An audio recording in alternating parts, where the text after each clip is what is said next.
Last year will go down in journalism history as the near-death experience of the newspaper. Approximately 130 dailies in the U.S. either bit the dust entirely or went online.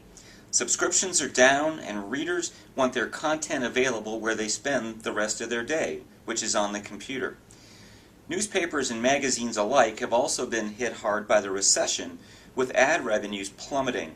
This one-two punch has made it increasingly difficult for the Fourth Estate to survive, much less earn a profit. Now consider this. In the short history of the public internet, the vast majority of content has been free. Sure, there have always been a handful of premium sites that could somehow get away with charging people an access fee, kind of like how Sam's Club charges shoppers for the privilege. But the internet has not yet reached the stage of broadcast TV.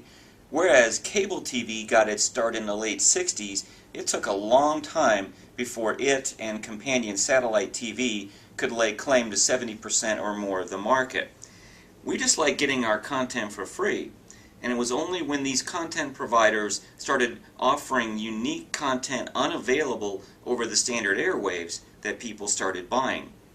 The attempt to charge for radio has never really materialized, as evidenced by the problems of XM and Sirius, and of course Sirius now owns XM. They've had a tough time convincing listeners to pay $12 or more per month to listen to more obscure genres than I could ever begin to name. Which is why I was surprised to read this week that the New York Times, perhaps the most heralded newspaper in the free world, is going to start charging for online content. It's a newspaper, for crying out loud. What could the New York Times possibly have that I can't get elsewhere? This, of course, is the $64,000 question.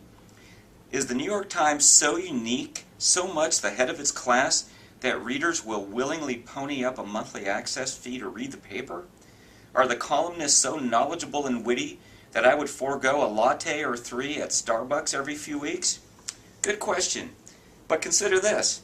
I already willingly cough up $6 each month to get the Austin American-Statesman delivered each morning to my Kindle reader, so why would I not be willing to do likewise for the New York Times?